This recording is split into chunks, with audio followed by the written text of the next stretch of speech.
So, what did you think of the book? I loved it, especially the ending. I was just thinking about that book. Oh, Slaughterhouse-Five? It's a classic. What about it? There's a certain kind of pain that doesn't come with shouting or slamming doors. It arrives quietly, seeping under the door frames of your life like a silent, rising flood. You don't even know you're drowning until you try to take a breath and find only water. My name is Amanda Lewis, and for 12 years, I was the architect of a beautiful life. A charming craftsman home in Seattle's Maplewood neighborhood, a husband whose smile felt like coming home, 2 children who were my heart, walking around outside my body. We had the golden retriever, the swing set, the holiday cards that made everyone sigh. It was a life that looked perfect from the outside. But perfect is a dangerous word. It's a fortress wall that hides the cracks slowly spreading in the foundation. This is the story of how the man I loved, the man I trusted with my tomorrows, used the skyways of business travel to build a double life, and how the truth didn't just break my heart, it shattered the very lens through which I saw our world. Amanda and Ethan's story began in 2007 in a rain-spattered coffee shop in Portland called The Roasted Bean. She was a grad student, her mind full of communication theories and a future that felt vast and bright. He was a newly hired software engineer, all earnest ambition and a smile that could disarm a room. I was drowning in a textbook when he approached, holding a copy of Slaughterhouse-Five. "A fellow time traveler?" he'd said, his voice a warm, gentle baritone. I looked up, and it was like the entire noisy shop faded into a dull hum. He had these kind eyes, the kind that crinkled at the corners. Our first date was supposed to be a quick coffee. It lasted 6 hours. We talked about everything: our childhood dreams, our fear of mediocrity, the kind of parents we hoped to be one day. He told me he wanted a partnership, a real one, where 2 people built something sturdier together than they ever could apart. I remember walking home that night, the cool Portland air on my face, thinking, oh no, this is it. This is the one that's gonna wreck me in the best way possible. They married 3 years later in a sun-dappled vineyard just outside Seattle. Ethan, his voice thick with emotion, had written his own vows. Amanda, he'd said, his gaze locked on hers, "I promise to always be your safe harbor. No matter how rough the seas get, my love for you will be the anchor that holds us fast." The memory was etched in amber, a perfect, golden moment she would revisit in the years to come, trying to find the flaw, the lie she must have missed. Ethan's career was a rocket ship. Promotions came fast, and with them, the travel. First, it was a few days in San Jose, then a week in Austin. When he landed a senior role with a major firm headquartered in Denver, the trips became more frequent, more prolonged. He'd always call on his first night away. I can still hear it, the familiar hotel room acoustics, the distant hum of a minibar fridge. "Hey babe, miss you already." The flight was bumpy and the hotel is beige, so very beige. I'd laugh. "Any view?" "A parking lot and the back of another slightly less beige hotel. I'll be home Friday. I was thinking we could take the kids to Harbor Grill, that patio by the water." They'd love that. Lily has been talking about their clam chowder for weeks. "It's a date then." "I love you, Mandy. Tell the kids I love them." "We love you more. Sleep well." I'd hang up, the warmth of his voice a tangible thing, wrapping around me in our too quiet bedroom. I never once thought to question it. Trust wasn't something you gave in pieces, it was the entire foundation. The first fissure appeared in the fall of 2019. It was so small, so insignificant, that Amanda almost dismissed it as a trick of the light. She was packing Ethan's suitcase for another Denver trip, folding his familiar blue button-downs, when her fingers brushed against cold, heavy glass. It was a small, elegant bottle of cologne, Terre d'Hermès. I pulled it out, turning it over in my hands. Ethan had never worn cologne. He said it gave him a headache. A strange, cold little knot tightened in my stomach. When he got home, I asked him, as I was unpacking his bag, trying to sound casual, lighter than air, "New cologne?" He froze. It was just for a fraction of a second, a pause in the act of hanging up his coat, a stillness in his shoulders. If I hadn't known every contour of his body, every nuance of his expression, I would have missed it. "Oh, that," he said, his back still to me. "Yeah, it was my boss, Mark. He said I needed to smell more like a VP and less like a startup coder. It was a gift. Forgot it was in there." The explanation was smooth, ready, but his eyes, when he finally turned to me, didn't quite meet mine. They skated over my shoulder toward the window. I told myself I was being paranoid, but that cold little knot, it didn't go away. It just settled in, a tiny, frozen seed of doubt. Months passed. The seed lay dormant through the holidays, through winter. Until a chilly night in March, the phone on Amanda's nightstand buzzed, its screen a violent blue in the darkness. 2:37 a.m. An unknown Denver number. My heart hammered against my ribs. A wrong number? A work emergency? Ethan was supposed to be asleep in his hotel. I let it go to voicemail, but sleep was a distant country. After 20 minutes of staring at the ceiling, a cold dread propelling me, I dialed the number back. It rang twice. Woman. Voice soft, slightly husky. Alert. Hello? Amanda. Hi, someone from this number called me a little while ago? Woman. A beat of silence, then a light, curious laugh. I did. Who's this? Amanda. Feeling a flush of embarrassment and something sharper, colder. I should ask you that. This is Amanda Loomis, Ethan Lewis's wife. The silence that followed was absolute. It wasn't just an absence of sound. It was a vacuum sucking all the air out of the room. Then, a soft, definitive click. The line went dead. Amanda sat there in the dark, the glow of the phone screen burning into her palm. The hum of the house felt menacing. I didn't sleep the rest of the night. I just watched the digital numbers on the clock change, each minute a tiny hammer tap on that frozen seed inside me. The next day, Ethan came home, all easy smiles and hugs for the kids.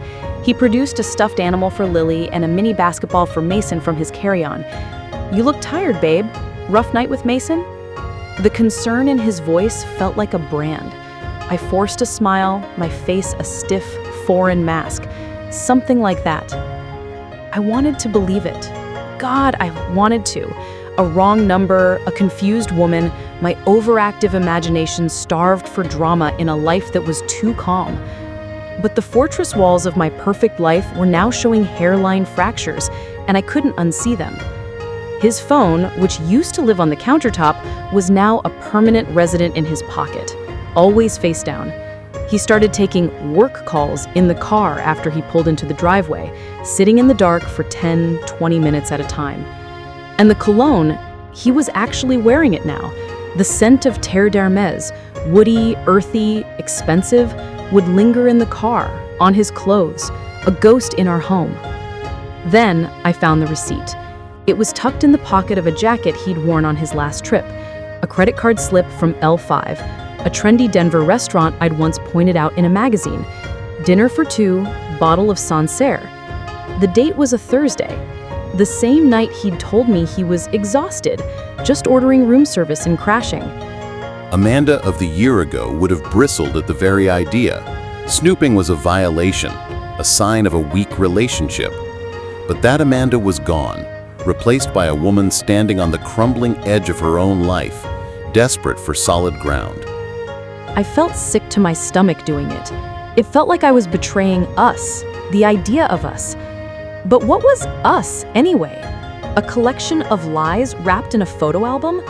I knew his iPad, the one he used for watching movies, was synced to his iCloud. He was notoriously careless with tech. With trembling fingers, I installed a location tracking app. The icon stared back at me from the screen. A little compass, a tool for finding your way.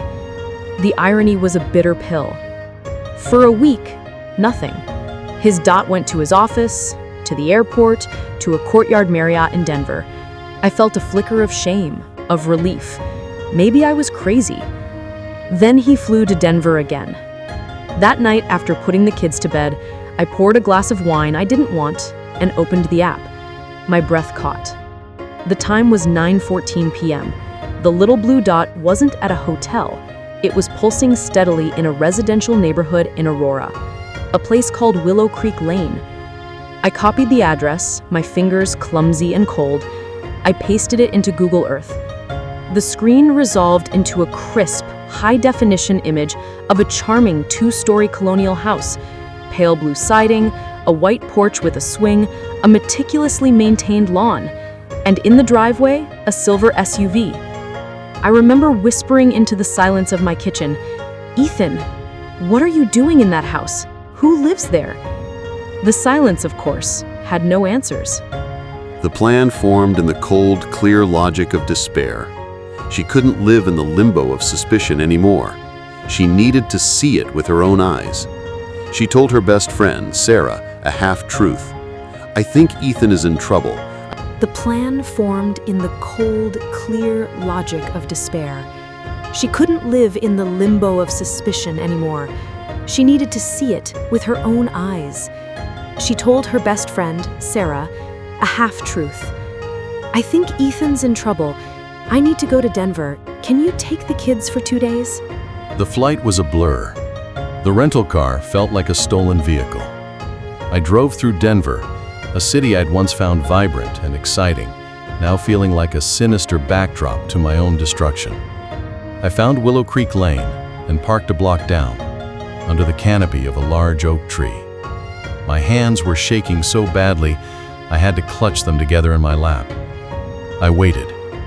The sun began to set, painting the Colorado sky in brilliant oranges and purples.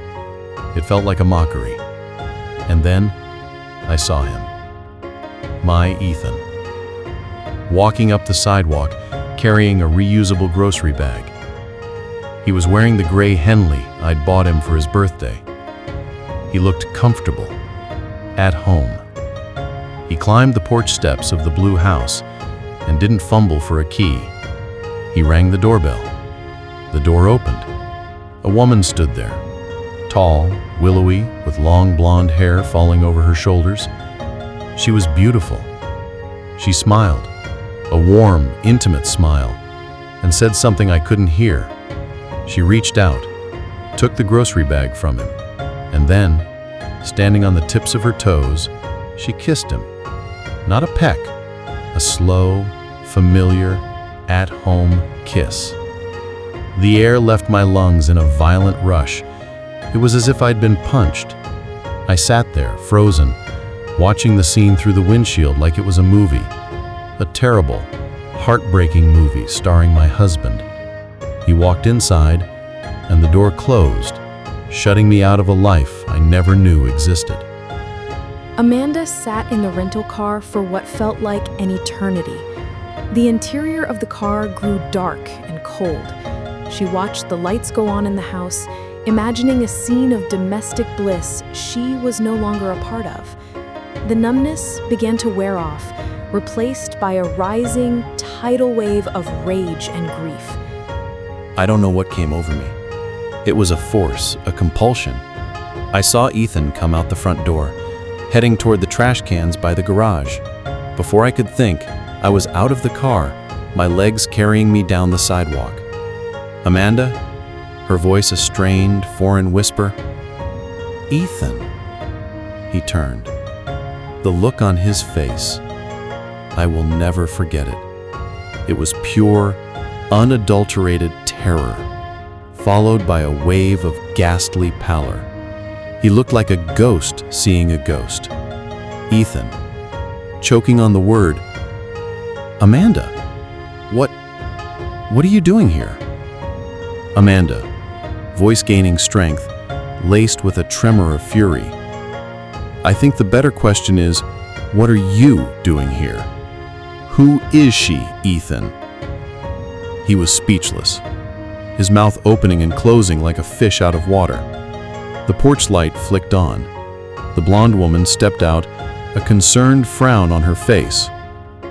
"Rachel?" "Ethan, Is everything okay?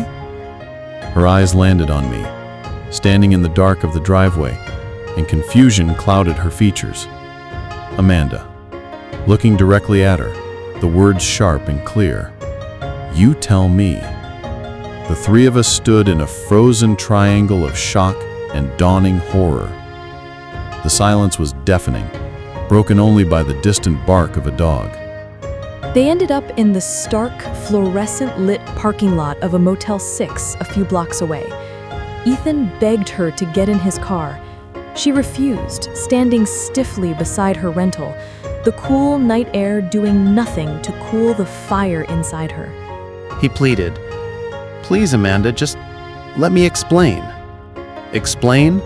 I let out a sharp, broken sound that was supposed to be a laugh. Explain what, Ethan? That this isn't what it looks like? It looks like you have a whole other life. It looks like you've been lying to me for years.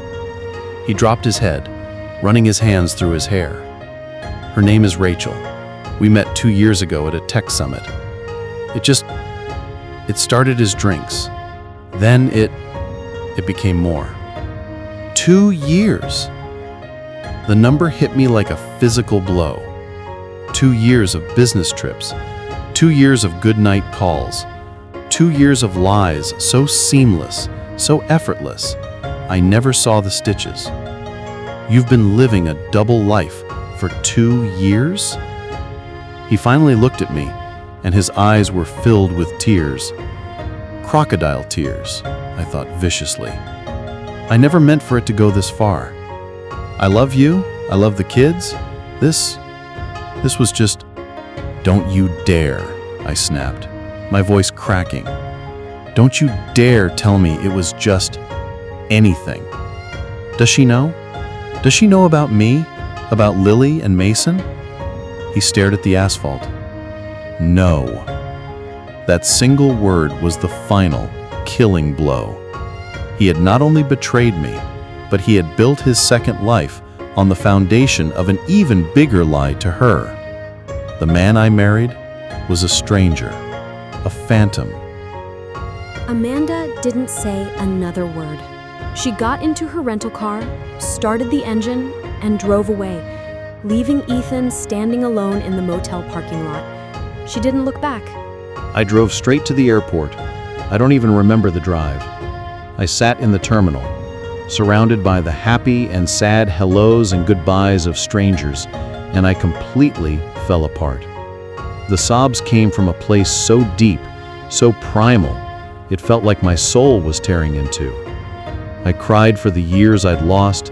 I cried for the future I'd pictured that was now ash. I cried for my children, whose family was irrevocably broken. I cried for the man I thought I knew, who had died somewhere along the way, replaced by this skillful imposter. When I got home to Seattle, in the cold blue light of dawn, I went straight to the garage and got the heavy-duty black trash bags. I went into our walk-in closet, the one we'd designed together, and I started pulling his clothes off the hangers. His suits, his shirts, his sweaters that still smelled faintly of that damned cologne. I didn't fold them. I stuffed them into the bags, the fabric tearing, the hangers clattering to the floor. I dragged the bulging, shapeless bags to the front door and left them there, a monument to our discarded life. I didn't tell the kids.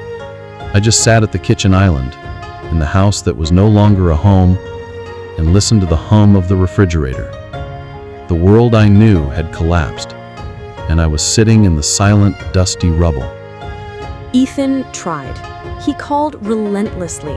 He sent massive bouquets of flowers that Amanda immediately threw in the compost. He showed up at the door, his face a mask of contrite despair, begging for another chance. He stood on our porch, in the exact spot where he'd taught Mason to ride a bike, and he cried. It was a mistake, Amanda, a terrible, stupid mistake. I'll end it. I'll quit my job. We can go to therapy. We can fix this. I looked at him, really looked at him. I saw the man from the coffee shop, the man from the vineyard, and I saw the man on the porch in Aurora. They were all there. layered into one complicated, broken person. Some things can't be fixed, Ethan. You didn't break a vase. You burned down the whole museum. There's nothing left to salvage. I filed for divorce in King County Supreme Court the following week. The paperwork was cold, clinical, irreconcilable differences. Such a sterile term for a nuclear bomb. The custody battle was civil, which was its own kind of agony. Ethan, consumed by guilt, agreed to shared custody without a fight. He moved into a sterile apartment in Denver. The house on Maplewood Street was sold. Amanda moved into a smaller, sun-filled bungalow near Green Lake, a house that had no memories of Ethan trapped in its walls. I started therapy. My therapist, a wonderful, no-nonsense woman named Dr. Evans, gave me the vocabulary for my pain: gaslighting, trauma, betrayal bonds. She told me, your grief is not a sign of weakness. It's a measure of the love you were capable of giving. He was the one who was incapable of holding it. I joined a support group. Hearing other women's stories so eerily similar to mine, was both heartbreaking and healing. I wasn't alone. I wasn't crazy. I got a tattoo on my wrist, a simple script, I am enough. A permanent reminder that my worth was never and would never be determined by his lies. I focused on Lily and Mason. We had pancake dinners for breakfast. We built blanket forts in the living room and watched animated movies until we fell asleep in a pile. In their laughter, I found shards of my old self and started piecing together a new, stronger mosaic. 3 years later, the sharp edges of the pain have softened into a manageable ache. Amanda has built a life that is authentically hers. 3 years later, the sharp edges of the pain have softened into a manageable ache. Amanda has built a life that is authentically hers. She gardens, her hands in the soil, nurturing life from scratch. She runs the trails around Green Lake every morning, her breath fogging in the cool air, feeling powerful in her own body. I'm not dating. I'm not looking for someone to complete me. I'm discovering that I was always whole. I just let someone convince me I needed a other half. The kids are thriving. Lily is a fiercely empathetic teenager, and Mason is all scraped knees and boundless energy on the soccer field. They have a relationship with their father. He visits, they go to Denver, but it's careful, a little distant. The trust was broken for them too. Every once in a great while, Ethan will call. The guilt still eats at him. He'll try to apologize again, to explain the unexplainable. I listen. I'm calm. I have nothing left to say to him. The woman who loved him unconditionally is gone. The woman I am now has conditions, and he failed to meet every single one. I will never go back. Sometimes the deepest betrayal isn't in the single act of infidelity. It's in the 1,000 tiny lies woven into the fabric of your everyday life. It's in the years someone looked you in the eye and let you believe in a reality that was nothing but a beautiful, elaborate fiction. Amanda's story is not just a chronicle of heartbreak. It is a testament to the incredible resilience of the human spirit. It's about the painful, necessary process of tearing down the ruins so you can rediscover the power that was always there, buried beneath the rubble. Trust that quiet voice inside you. Don't explain away the chills down your spine or the knots in your stomach. They are your compass, your first and most loyal defense. And above all else, never, ever trade your truth for someone else's lie. You are worth more than the fiction they offer. If this story resonated with you, please like, comment, and subscribe for more real-life stories of love, betrayal, and the hard-won journey back to self. Remember, behind every closed door, there's a story waiting to be told.